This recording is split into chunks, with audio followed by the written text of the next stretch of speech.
Hello and welcome to Cracked Open, a podcast guiding you on your journey to becoming a vessel of unconditional love. And this is your host, Beck Milonas, High Priestess, Channel, and Activator. Join me on this series as I share reflections, insights, and channel transmissions from my journey of walking the initiation path. Each episode is a unique transmission containing supportive frequencies to facilitate the deepest healing, activation, and reconnection with your soul. I invite you to open your mind and set the intention to receive this episode into your heart space. Let's go. Welcome back, beautiful souls, to another episode of Cracked Open, a podcast guiding you to becoming a vessel of unconditional love. I am so excited to bring on my guest for today, Dayna Lisa. Dayna is a marketing mentor and founder of a creative agency for visionary coaches. But first and foremost, she is one of my closest soul sisters and dear friends. I want to share the story of how I met Dayna because I think it's one of the most fucking magical. Actually, today I've got two booked in of two of the most magical soulmate stories ever. So I'm really excited that we're starting with Dayna because I think it just fills me with so much joy every time I communicate this story. So Dayna and I met in Bali. At the time when I met Dayna, I was broke as fuck and really struggling. And I had been trying to make my coaching business work and it wasn't working. And that morning I put out like, okay, cool. If there's some other option of like work or something that can come in, maybe I can do some writing or whatever it is, just bring it to me, God. And I'd kind of just released. And I was like in this space of like, I'm going to have to probably leave if I don't start making money soon, that I trust. And I was walking along the beach in Canggu, walking along Batu Belong Beach. And I remember it was so fucking clear. I was about to go home and this voice that was so clear said to me, I'm going to get really emotional telling this story because it's just so beautiful. It was like, you need to go to Echo Beach now. And I was like, what? Like, that's crazy. Like, what the fuck? Why do I need to go to Echo Beach? But I trusted. It was so loud that I was like, I have to go to Echo Beach. And so I went and it was like, you had to climb up this thing and go over the stairs. And it was this whole like climbing up cliffs and things that I didn't really want to do. But I was like, I trust that this is so clear that I need to do it. And so I did. And when I got to Echo Beach, my friend Adrian was sitting there with Dayna and another lady. And I kind of like didn't really know why I was there, but I was like, cool, Adrian's here. I'm going to sit down with them. And we were chatting for like an hour. And I still was like, yeah, these people are cool, but I don't understand. And then out of the blue, Dayna says, I don't know if like any of you guys happen to know any coaches who are also copywriters that like know a lot about the coaching industry and you know the rebirth and the wellness space, but also do copywriting. And I was like, oh my God, it's me. So I started working with Dayna. Dayna hired me to work for her, and I was doing some part of her marketing company, writing for other coaches and visionaries. And we did that for a while, and then our friendship kind of morphed into more of a friendship. We went through several phases of dismantling hierarchy within our friendship. I always kind of pedestaled Dayna at the start because she was my boss, and then transitioning from boss to friends. At some point, Dayna gave up her agency, and so I took on all of her clients, which was a huge blessing for me. So thank you. Like, you served me so well in that time. And then our friendship kind of morphed into this beautiful sisterhood. Some of the experiences that Dayna and I have shared have been so healing and profound for both of us. And I think Dayna was one of the first people to fully be able to give me that unconditional love that I really sought from people. And I remember there was one mushroom journey we did together in Seedman, and Dayna was just holding me. And she knows me so well that she knows my unlovable little child who likes to push people away when they get close and like act like a bitch and all my shit. And Dayna was like, Beck, I see what you're doing, and I love you anyway. And I love this version of you, even though she's a little cunt. I love her. And I'm not going to let you, push me away. And she just held me and she was like, I'm here, I'm here, I'm here. And it was beautiful. And then unfortunately, Dayna bailed on Bali in a huge whirlwind of things and had to leave the country, which was super sad for me at the time because we'd just gotten so close. And then she left. She went to Costa Rica and Mexico. Oh, sorry, not Mexico, Costa Rica and the States. And we found the time to meet again in Mexico about a year ago now, which was really beautiful. Well, actually, it was quite a hectic week for me, but it was nice to see her in that space and get to reconnect to her again. So I'm so excited to see this woman again in person. It's been a while, but it's beautiful. No matter how much time we've taken apart, there's just this deep soul love between us and magic that happens every time we talk. So I'm excited about this podcast episode. I'm excited to have her here. And I would love for you, Dayna, to tell us a little bit about you. We know that you're a marketing guru. But to me, you're just really this beautiful divine feminine leader and visionary, and your journey is so powerful. And I would love for you to share with the audience what your heroine journey is and how you came here to be where you are and who you are. So take it away, my love. I love our story so much. It brought me so much joy to hear you share it. And I just felt so much pleasure in my heart to remember those times and the journey that we went on. Like, we went on a heroine journey together to heal our relationship within ourselves so that we could really come into union in our friendship, because it was really intense. Like, we had some really intense moments, and we, like you said, like, we healed through so much together. And I'm really proud of us. I'm really proud of what we've moved through and where we are today. And I'm really grateful for all of the beautiful gifts that we were able to share with each other just so far in our short relationship so far. There's still so much more to come. So thank you for sharing that story as well. Like, it seems to be that we were on the same trajectory, even though we went apart for times, like, because we were both on the same trajectory, things had to happen individually for us to crack open fully, to then come and meet in our own love together. Like, it was like, we were resisting each other at first, and we had our own shit and sisterhood wounds. And it's like, every time we would see each other, we'd both grown and developed so much. And so the capacity for our relationship to develop happened because we were showing up with each other and saying, let's fucking work on the things.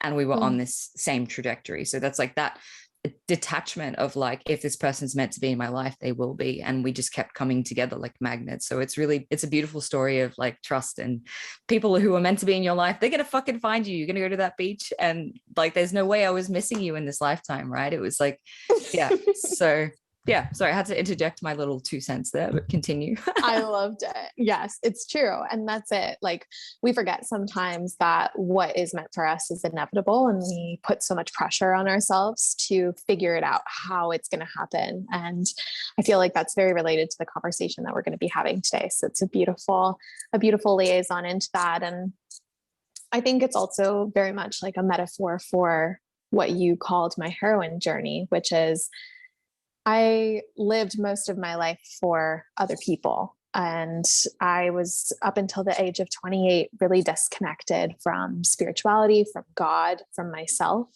And I was doing everything on autopilot. I went to university right out of high school. I studied psychology and business development. And then I had a gap year where I did my culinary arts, and I fell in love really young, and I got married really young. And I set myself up with, this safe environment of stability, a stable relationship, stable finances, stable jobs.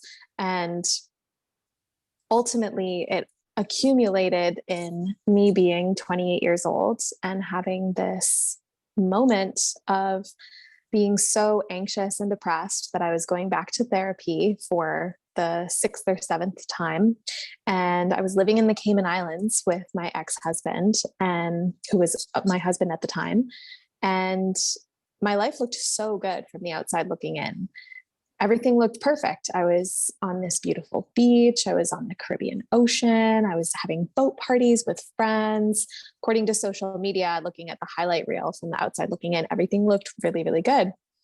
And I think this is so related to the coaching industry. I just want to put a little caveat in here that there's a lot of people who are in the coaching industry who you see the highlight reel and you see the perfect Instagram feed and you see the amazing posts. And we're really tapping into this age of discernment where we can feel energetically whether someone is in their transparency. And this was me living my lie at that point in my life. I'm really grateful that I learned this lesson when I did, which was that no matter how perfectly painted the mask was, underneath it, I still felt the way that I felt. And it didn't matter what other people's perception of my life was. It mattered what my perception of my life was and whether I was happy and fulfilled.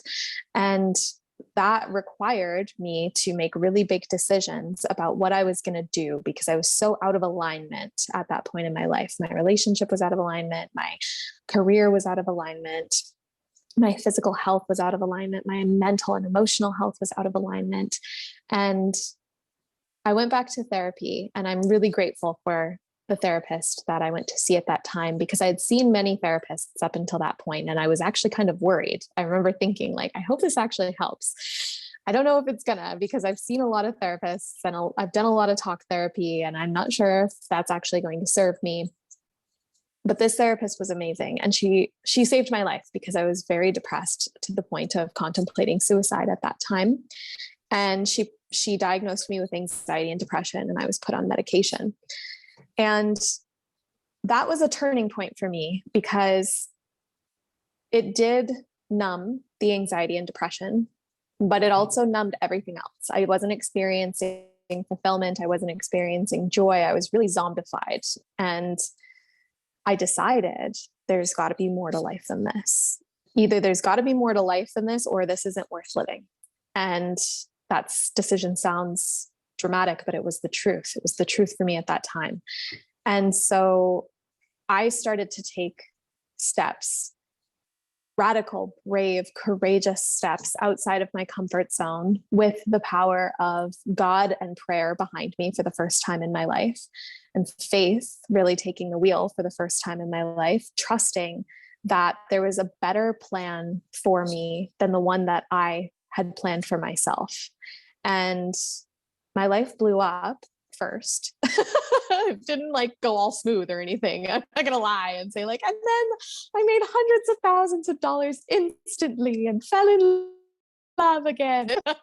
Absolutely not. However, my life blowing up at that moment in time was one of the best things that ever happened to me, because it was the first time I took the mask off. And it was the first time that I allowed people to see the truth of who I was. And I was honest with myself for the first time, which meant I was learning to love myself unconditionally for the first time.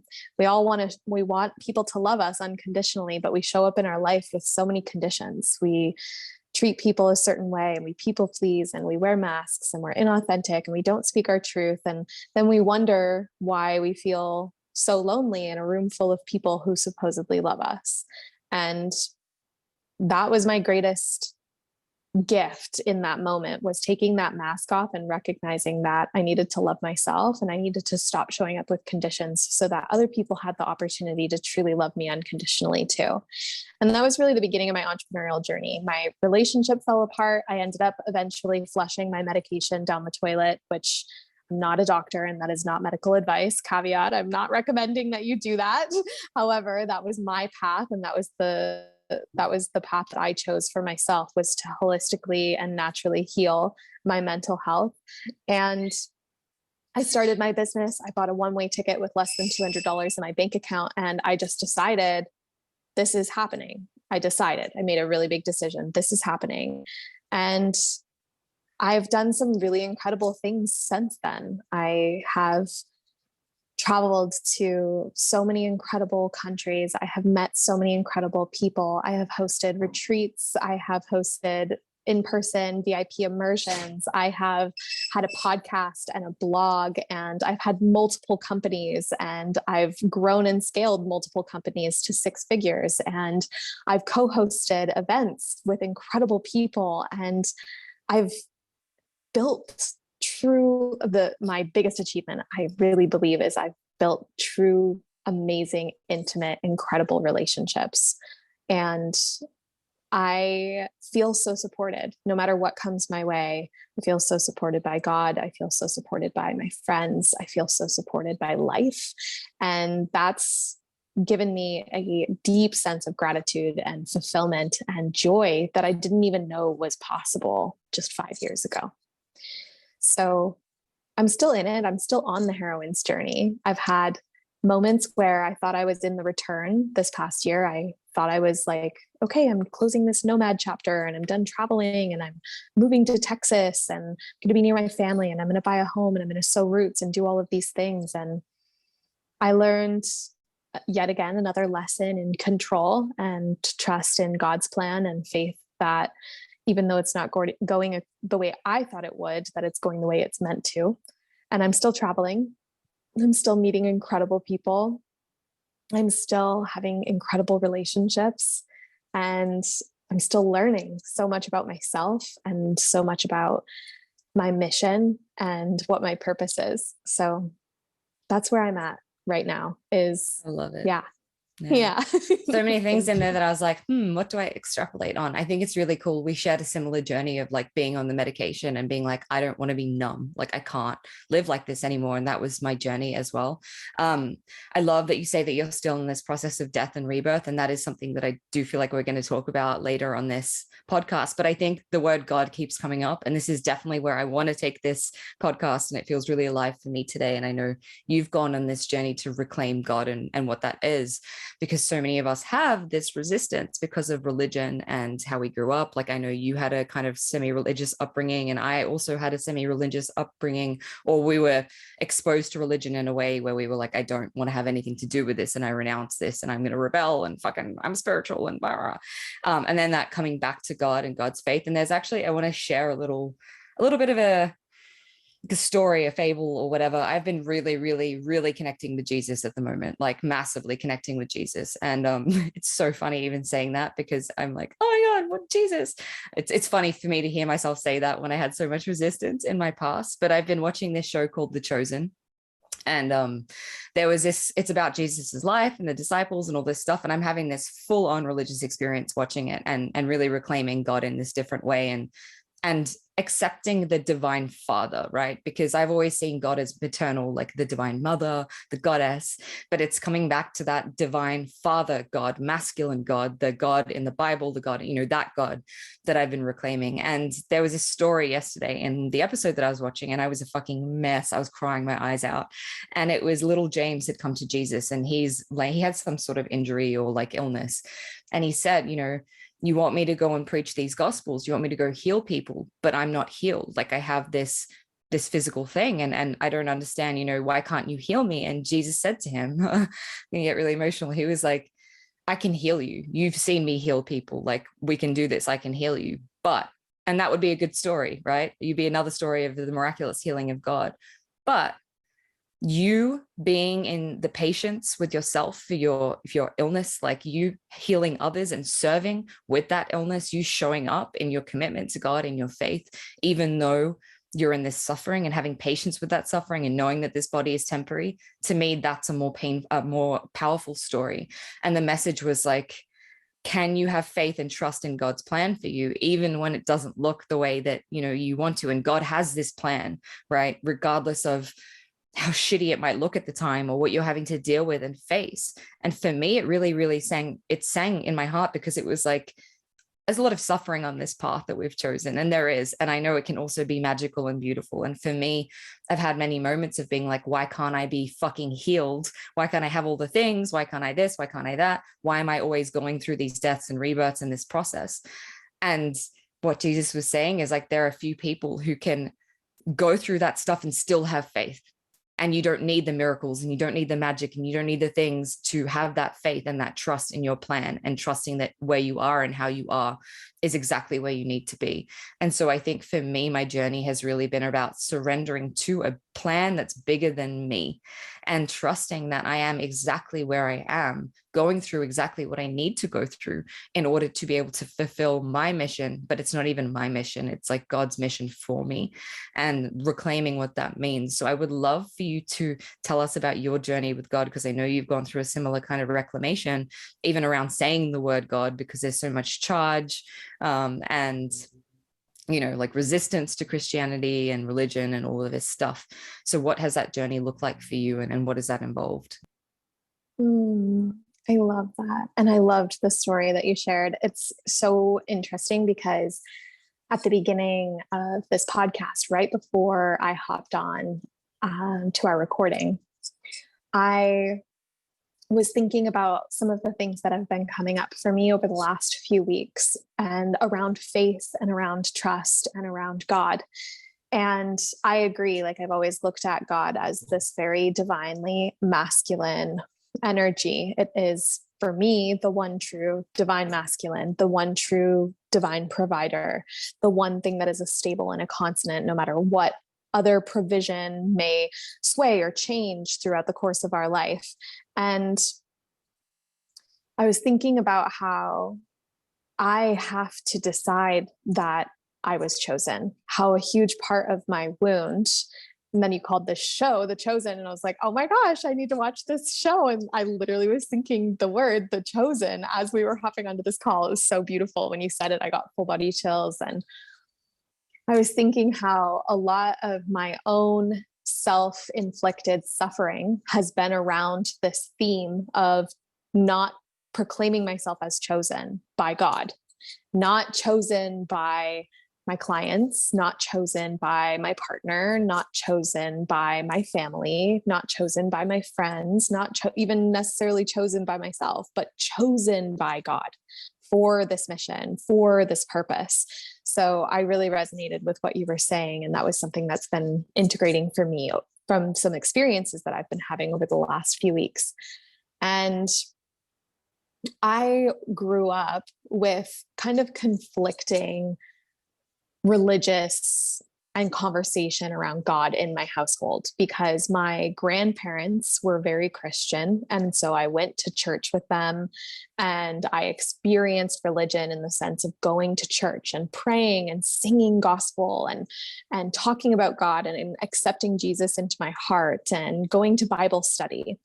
And I also lived in a home with my mother, who was very atheist and who was very against religion and had been raised by my grandparents. And because she was raised by my grandparents, she had kind of rejected the notion of Christianity because she had seen some of the lack of integrity and the incongruency between the gospel that was being hammered into her and the way that she was treated in her home. And so I grew up with this kind of conflict of having my mother raising me atheist and kind of making jokes about if she stepped foot in a church, how it would set on fire, which is so funny because it made me think about being a witch and I really resonate. Oh my God, I have a story about that. Please let me tell that story when we come back about being in a church as a witch. Like I'm gonna tell that story because fuck, like, yes, I've been there. Yeah, bookmarked. So, I mean, that was very much, part of my lineage. And there was truth in that for me, where it was like, I don't actually resonate with the institution of church and the institution of religion. And part of the reason why I went to church was because I did, on some, I feel, more unconscious level, have a resonance with God. I knew there was something bigger than me. I did believe in the miraculous. I believed in something that was so much larger than my brain could understand.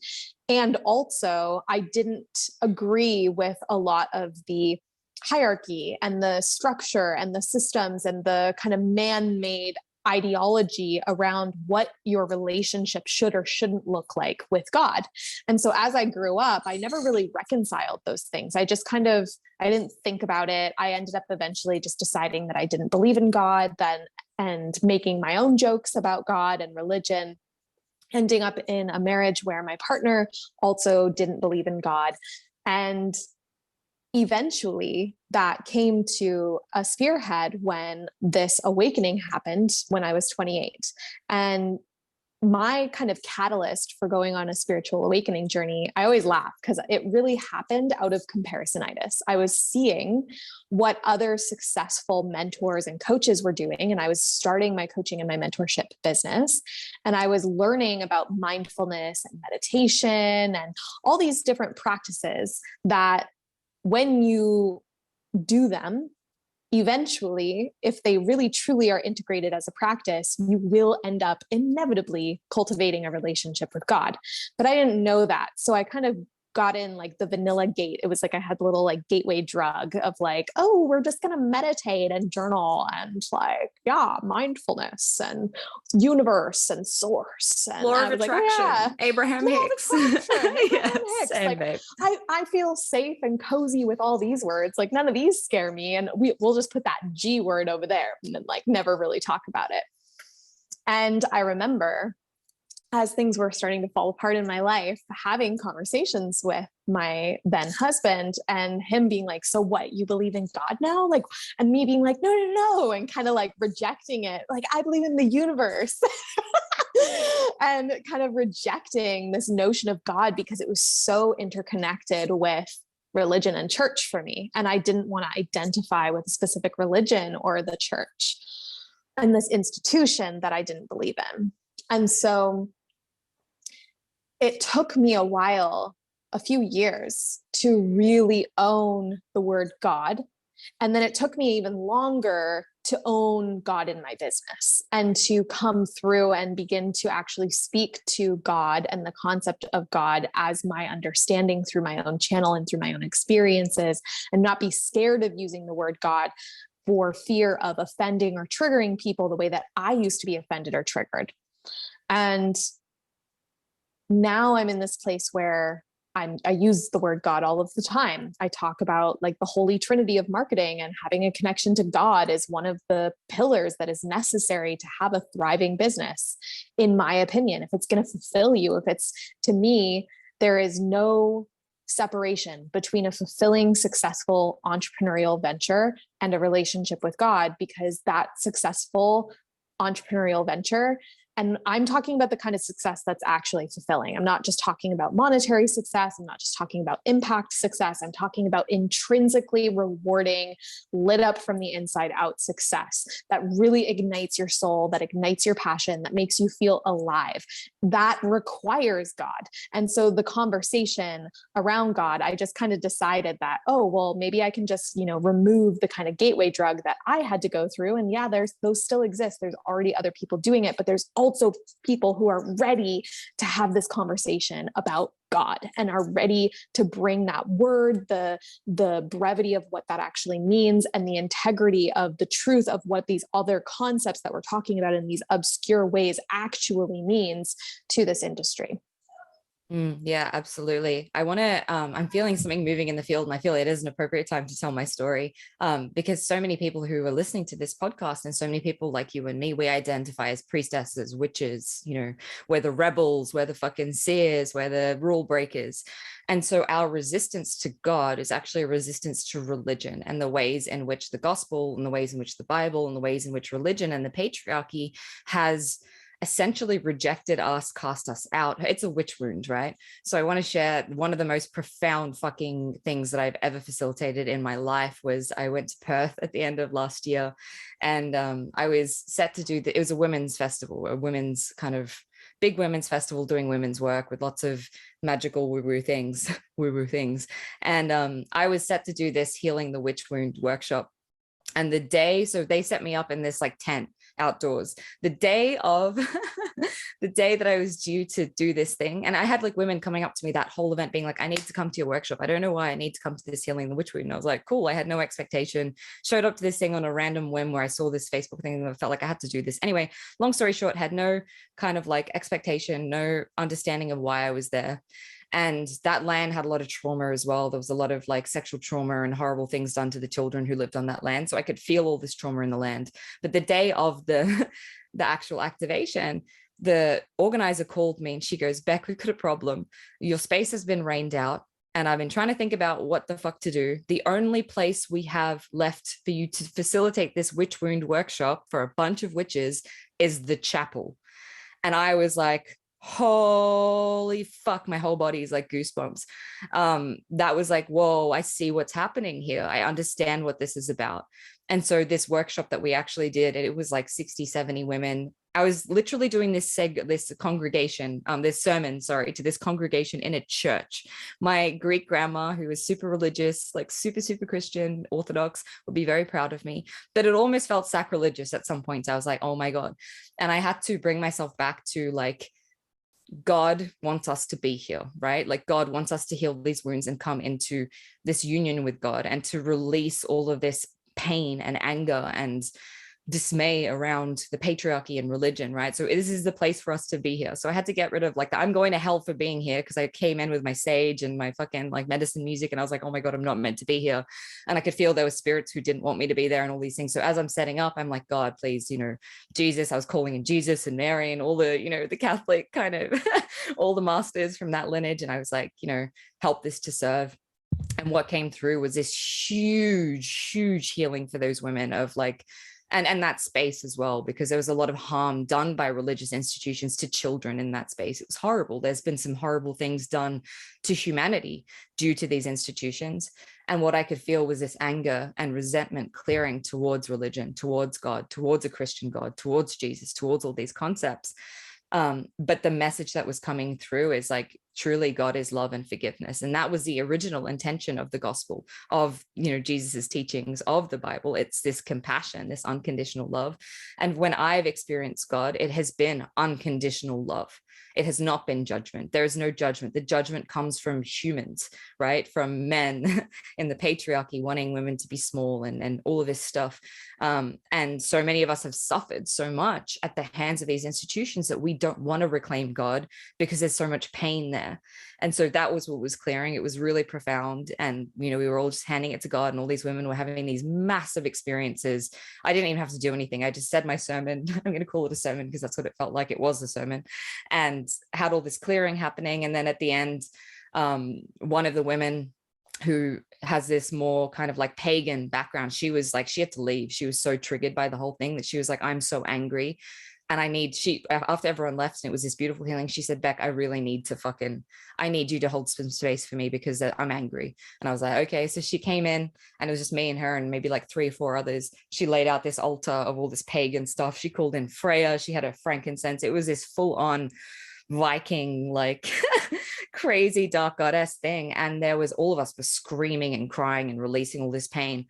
And I remember at the end, the facilitator came back and she's like, look, I understand what you're doing. I understand the core of what you're doing. And I know that it's a pure, like it's coming from love, but there are some like people here on this land looking after this land that are super Christian. And if they were to see this, they'd see it as super disrespectful and like they'd freak out. So Beck, I want you to make sure like once everyone leaves this space, you clear it and you bring it back to like acceptance and non-judgment and, releasing any of that anger and judgment around the religion. So at the end, it was really funny. Like I was sitting there with God and I was like, thank you. I love you. I see you, I see you in the Christian context. I see you in any context. And I bring that neutrality back to this space because there was a lot of pain, from the pagan side and all this stuff that was being cleared. And we know in our hearts that when we're connecting to God, it's this God of love and unconditional love. And we know that there's no judgment, and God doesn't, judge us for having sage or judge us for having crystals or judge us for calling ourselves a witch or whatever that is. But there are still people who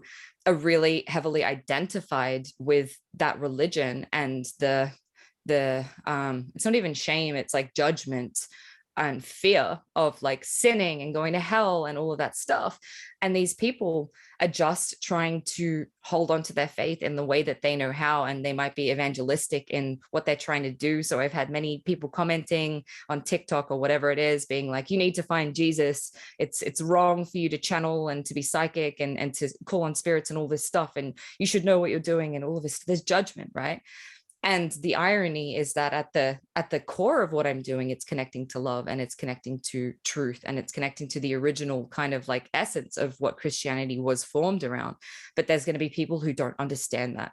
They're not going to understand that. They're not going to understand your relationship with God. And there's no point arguing with them, right? Like there's no point arguing with people who are on different paths, because that's where they're at and they believe that that's right for them. And I think religion is very damaging in a way because it pits us against each other. It's judgment. It's this way is right, this way is wrong. And in everything that I've experienced from God, it's neutrality, it's non-judgment. Everything is perfect in God's eyes. Everything is whole and complete. There is no right, there is no wrong. It's just pure acceptance and love.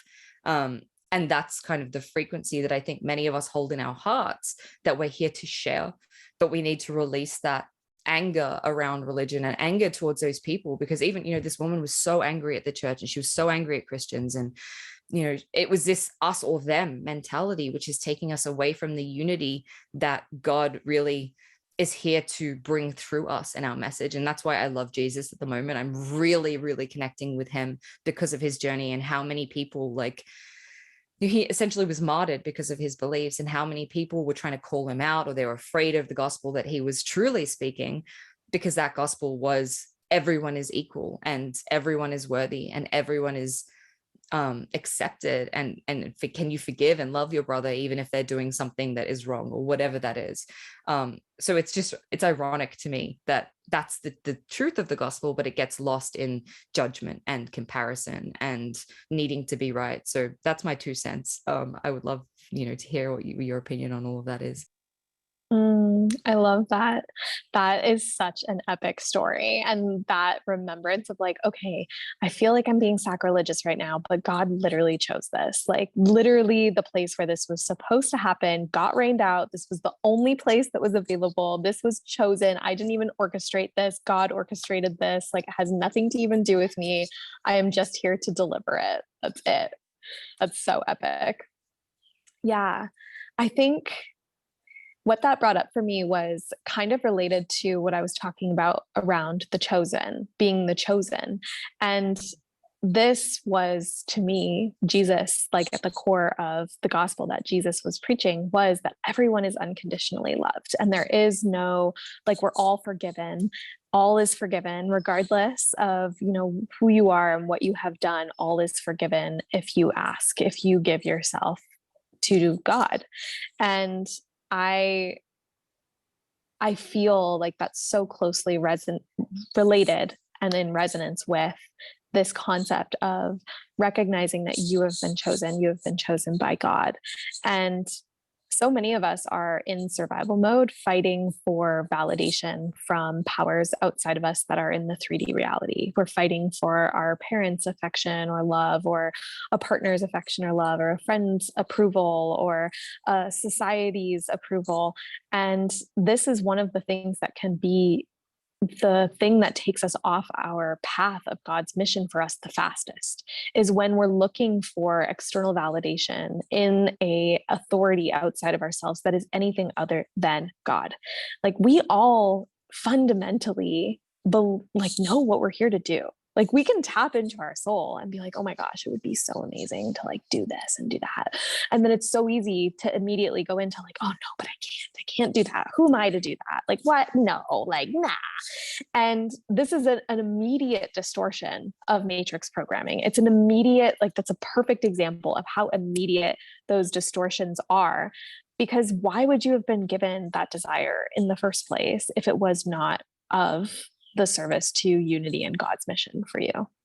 And this isn't to say we don't have certain desires that are also programmed. Like, there may be things that we distort for desire that are actually programming, like watching a lot of porn, for example, when it's like, it doesn't actually make you feel good, and it has you be disconnected from intimacy and true human connection, right? It might feel like a desire, but it's more of a lust that is a conditioning. And we have many things like this. That's just one example. Like, even the lust to do something that we don't actually want to do just because it's the thing that'll make us more money. 10K right? months. 10K months in the coaching industry. 10K months. Yeah. I mean, I think now it's like the 100K month, it's like 10K is not even enough anymore because the industry's been around a while and too many people have heard the 10K month.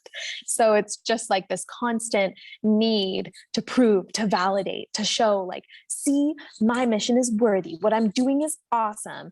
I am awesome. And this is, the ego, which is like this whole other conversation. And there is still the spiritual ego as well, which can be just as trippy, if not even more, like, because it's even more distorted and like nuanced and tricky. But the point being, fundamentally, God's mission for all of us brings us closer into unity, closer into love, closer into deep, intimate connection with one another.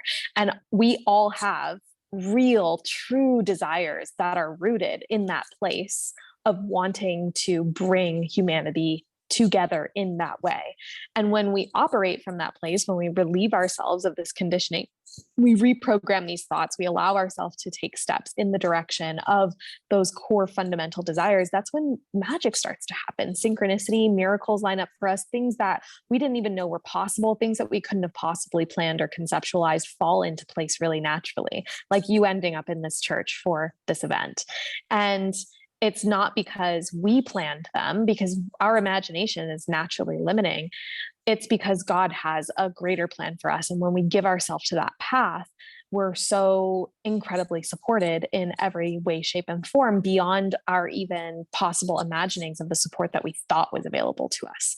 And a lot of people are limiting themselves from experiencing that by not creating this relationship with God. They're playing in the realm of limitation of even something like a 10K month, consistent 10K months. Like, this is naturally a limitation in the sense that you could actually potentially generate way more than that, or you could generate less than that, but find out you're so supported in other ways that are so much like all that money that you wanted to get to be supported in these other ways. You're actually so already supported in those other ways, and it's not all about the 10K, right? Like, that's an example.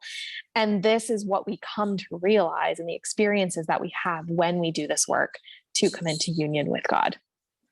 Yeah. And it's the trusting piece, right? It's the trusting. And we talked about kind of like death and rebirth as well, like trusting that even in those moments where you're going through that death rebirth, things are being taken from you, things are being rearranged, things are not looking the way that you thought or desired them to be. Like, I want to say, to get to that fucking moment in that church, I'd gone through 6 months of dismantling and pain and fucking like dying and dying and dying and being like, God, what the fuck are you doing to me? Like, how much more of this do I have to go through?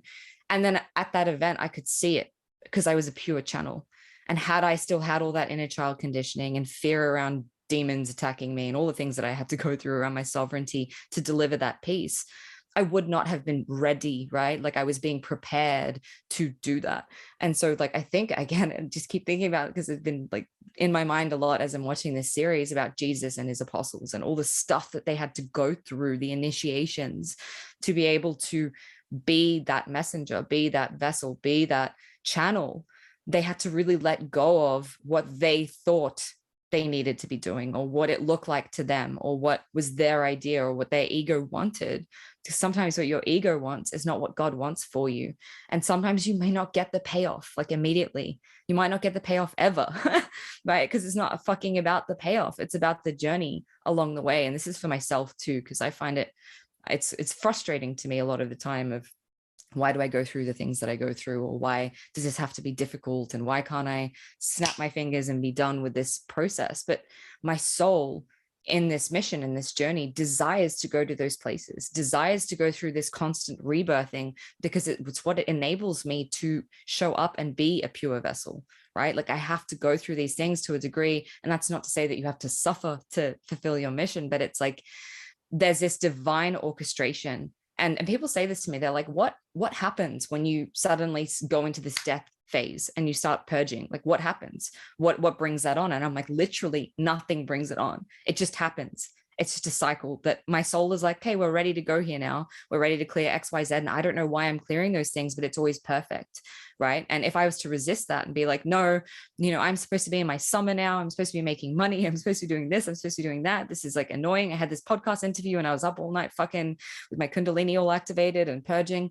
Like, you don't understand in those moments why you're going through it, because you're attached to what you think it should look like, or what you think, or where you think you should be, or how far along you think you should be, or what, you think things. Like, I have been like waiting for this man to show up in my life for fucking 5-6 years, like a partner, right? And there's a reason he's not here yet. There is a divine fucking reason he's not here yet. And I have to keep reminding myself of, like, my timing is not God's timing. And as long as I keep aligning myself with my truth and my mission and showing up and asking, how can I serve today? What is it that you would like to express today through me? And sometimes that's my own healing process, which is preparing me for the next way I'm going to serve, or whatever that is. Just trusting that I have these desires. They are meant to be mine. I don't know when it's going to fucking happen. I don't know how it's going to happen. It's not up to me to happen, because I could be walking along the beach randomly in Canggu someday and I get a ping in my mind of go to this place on the beach. And then, oh my God, there's this soulmate there. Like, the number of fucking times soulmates have showed up in my life miraculously when they were meant to.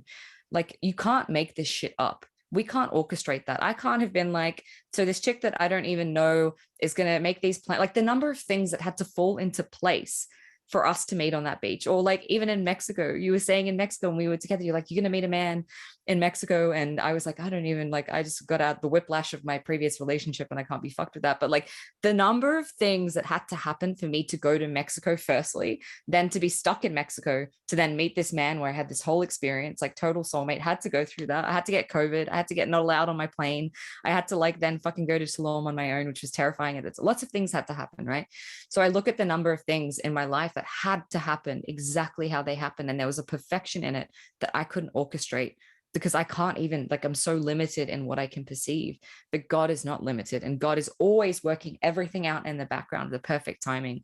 I love talking about this stuff. So, and I actually don't know the story. If you want to share how you and your current partner kind of got together, because I'm sure there's a wild, magical story. I just feel to ask you about that. I love sharing about soulmates. Amazing. Yeah, definitely. So it's been really interesting, like the last year. So as I mentioned earlier in my heroine's journey, I was married. So I got married very young. I was with the same person for 7 years until I was 28 years old, like 20 to almost 28 years old. I was with the same person. And so leaving that relationship, I hadn't really had a lot of dating experiences. Like, of course, when I was a lot younger, but I was going into the world of dating, which was new. It was like Tinder and Bumble and like all these dating apps and all these things. And I was in this world suddenly of people kind of looking for like instant gratification. And I went through a lot of experiences in that time. Like I knew I didn't want to repeat the same pattern that I had repeated with my partner, my ex-husband, but I also knew that fundamentally there were core things in that relationship that I really loved, but I was on this self-discovery journey and I knew that nothing would ever be the same again. And I came out of another semi-long-term, it was a year and a half or so long relationship, about 2 years ago now. And coming out of that relationship, I mean, it rocked me, like it totally rocked my world. And I have a history of a very anxious attachment style. Like I just want it to be like, I want to know and I want to be validated. And I want this person to be like, yeah, you're my person. And I just want it to be like this. And I have so many like ego attachments around like who I think my partner is going to be and the work that I think we're going to do together and how it's going to look. And I get humbled again and again in relationship. And so this particular partnership, I met him on Tinder.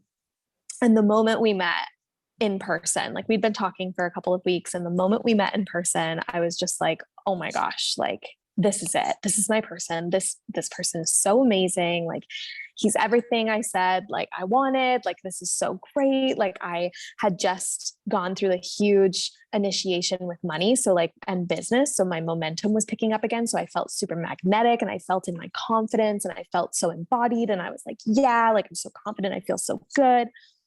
And it was really humbling going into that partnership because things did not work out according to plan and things did not go the way that I thought they were going to. And it really crumbled all of my attachments to how I thought relationship was going to look and all of the ways that I like wanted validation by like having my Instagram in relationship look a certain way or having, my partner want to do certain things a certain way. And I am now in this place where I'm getting exactly what I prayed for, which was to have all of those inversions turned inside out so that I could look within myself and see where I was really not trusting and having faith. And I still had so many ego attachments to the way that I thought things were supposed to be versus God's plan for how they're actually supposed to be. And it was divine. Like he had come to Playa del Carmen. He had been living there for a few months and he came to Tulum. We spent like a couple incredible weekends together before he went back to his hometown and like packed up all of his belongings and did so much in his life to like close chapters in order to come back and be with me. And we went right into it. Like both of us made these proclamations for like union and partnership and like what we wanted. And we were casting powerful spells with our words and with our intentions. And God was like, oh, okay, like that's what you want. Bloop, here's all the things you need to look at. And I was just like, whoa, like my world's being rocked. What's happening? And I just really had to like look at like my business. I have been in this massive, incredible, amazing rebirth where I got rid of 85% of my business model. And I said goodbye to like so many of my courses and programs. And I really looked at my calendar and what I truly actually want to have on my calendar and the work that I actually want to be doing and the ways that I want to be doing it. And it was so interconnected to this and this process that's been happening in my partnership. So yeah, I got everything that I prayed for. And when we get everything that we pray for, we often have attachments to the way that we thought it was going to look and feel. And everything that we pray for is actually going to be so much better than we thought that it was going to. But we have to really be willing to let go of the way that we thought it was going to look in order to receive that gift and that miracle that's within it. Yeah, absolutely. Because we have that attachment, right? So yeah. Yeah. Sorry, just letting that all kind of like marinate.